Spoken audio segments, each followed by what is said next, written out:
Chapter 4 Equilibrium of Six. The equilibrium of six refers to unity, the unity of earth and sky, and the four cardinal directions, east, west, north, and south. 6. The equilibrium of six is the world, and the world is the equilibrium of six. It sure had a nice ring to it. So what exactly does that mean in martial arts? It's like one of those worthless items that get tossed out of illegal stores for chump change. It wasn't cheap, but people considered it cheap. It was the cheapest martial arts technique in the world, sold for a price anyone could afford. In short, it's cheap. It was supposed to be the first thing anyone should buy from the bookstore to learn martial arts. Those who don't follow it would end up learning the same thing by self-education. When Chung Myeong was very active, the equilibrium of six, right of the liberation, and the three swords were famous. By the time Chung Myeong was known as one of the greatest swordsmen of the third generation, the basic technique of martial arts had revolved around Tai Chi. So why was Chung Myeong learning this cheap trick now? Because it's not cheap. Equilibrium of six was one of the introductory techniques of Mount Hua. All those who entered Mount Hua were instructed on the equilibrium of six because it could cleanse anyone's body of impurities. Unfortunately, it didn't make your inner chi stronger. It just made you healthier. Those who didn't understand this despised it as they couldn't attain the results they wanted, and cursed it so badly they wanted it removed from the teachings of Mount Hua. Inevitably, newcomers to the Mount Hua Sect ended up hating the equilibrium of six. But Chung Myeong knew better. This was no worthless technique. If it was, Chung Myeong never would have made it as far as he did 100 years ago. Everything had a purpose.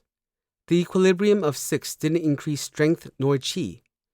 Honestly, when comparing the efficiency of internal chi techniques, equilibrium was less than 1/10 as effective as other techniques.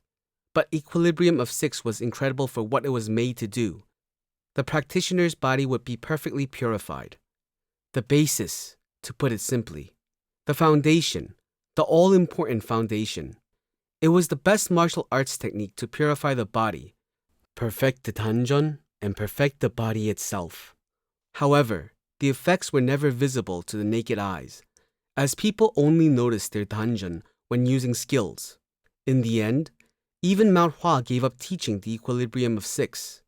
They only taught it in the introductory classes because it was tradition, and even then, only when asked. What a mess. What was the point of trying to run and fly when you're only capable of crawling? In his past, Chung Myeong didn't want to cling to a technique that didn't show him results either. 100-fold loss. Damn it! It was his single biggest regret. If only he had completed the equilibrium of six instead of switching to a different technique, Chung Myeong could have been twice as strong. It was impossible to rebuild your foundation once the tower was built, but thankfully, now he has an opportunity to correct his mistakes. This time, he could complete it with meticulous attention to every detail. His new tower would be even bigger and more beautiful. With a deep breath, Chung Myeong closed his eyes and recalled everything he knew of the equilibrium of six. As he calmed down, his chi moved. With every breath, oxygen filled his body and the chi moved. First-time learners take around 1 month to feel the oxygen moving through their body, but Chung Myeong didn't need that time. The energy from the air was guided by the equilibrium of six and settled into the lower part of his belly. Now, the real work begins. Chung Myeong had no intention of loitering at the basic level of the technique. Following the path laid out wasn't bad, but someone who had already walked the path of martial arts could never be satisfied with such small achievements. A little more. He focused his mind towards filtering out the impurities mixed with the chi. It was like looking at every single thread in a huge bolt of fabric and gently correcting each misaligned thread. It was perfect. To Chung Myeong, the quality of gathered chi was irrelevant. What he needed was a one-of-a-kind pure chi. The chi began to fade away. From just the size of a millet seed, it became smaller and smaller and smaller. After over half a day, all that was left was a fine sliver of energy. Anyone else could be embarrassed to call this energy a danjeon. Phew! Chung Myeong finally opened his eyes. His face was bathed with sweat. His rags were drenched with sweat and thick dust. He was already dirty, but this was a whole new level. This is my first time doing it with such concentration. Rather than it being tiring and difficult, Chung Myeong found it refreshing. He was very pleased with the results, though calling it a tanjun was rather ambiguous. It was weak. If you searched the entire history of martial arts, you couldn't find a weaker tanjun than Chung Myeong's. But Chung Myeong knew. He had taken the first step towards the perfect foundation. This little tanjun was the gateway to a whole new world. This mote of pure chi would roll like a snowball and create an unstoppable landslide.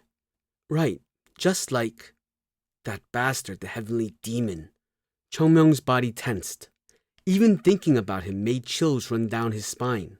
He wasn't even human. He was overpowering.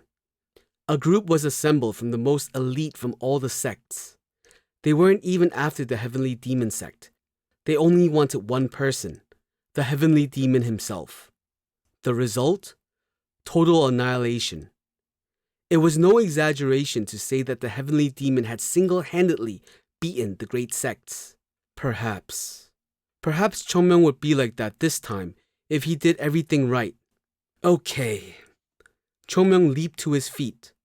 He managed to stand halfway before he twisted and fell on his face. Ugh. What? Was he faint from overworking? He propped himself up on his arms, or he tried at least. His arms wouldn't move. Oh. His arms shivered as if they had been struck by lightning. The sight of his bare arms trembling like twigs made him feel pathetic. Why? What now? This shouldn't be happening. When one learns the internal chi, the whole body should have way more energy. Wait a moment. Chung Myeong turned his gaze to his lower abdomen. The purest chi in the world was gathered, as small as an ant eye. It was pure enough to satisfy even the Plum Blossom Sword Saint, and it was almost miraculously small. What exactly did that mean? No, damn it! This isn't going to help me use my body right now. How could I forget? Chung Myeong clutched his head as he writhed on the ground. He should have thought it through before he created it. Think, Chung Myeong, think! His brain was in his head. So why didn't he think? Why didn't he?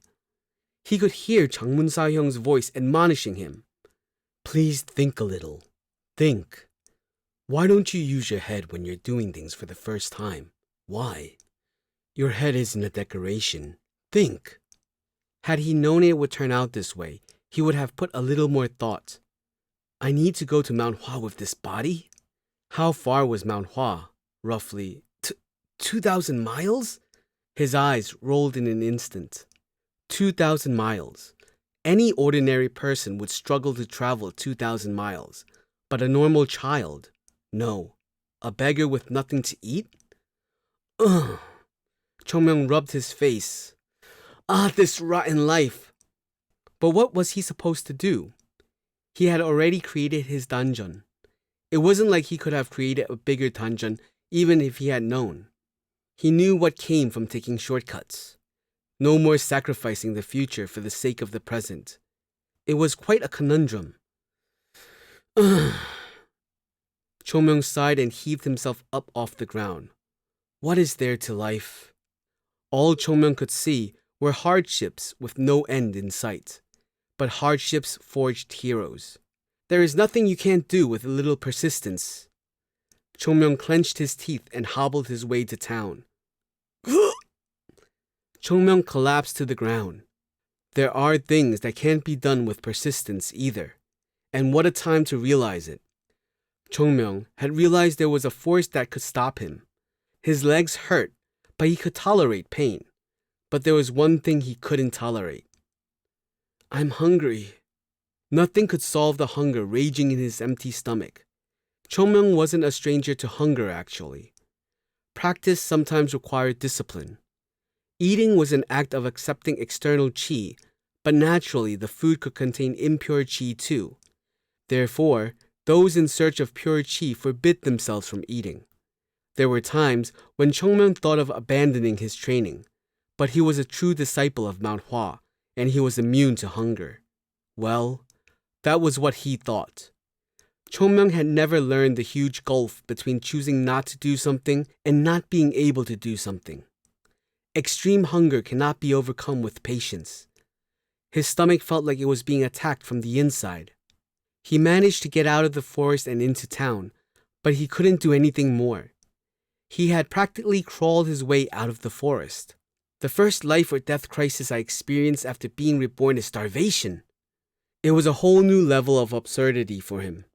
Just who was Chung Myeong, one of the greatest swordsmen of the third generation?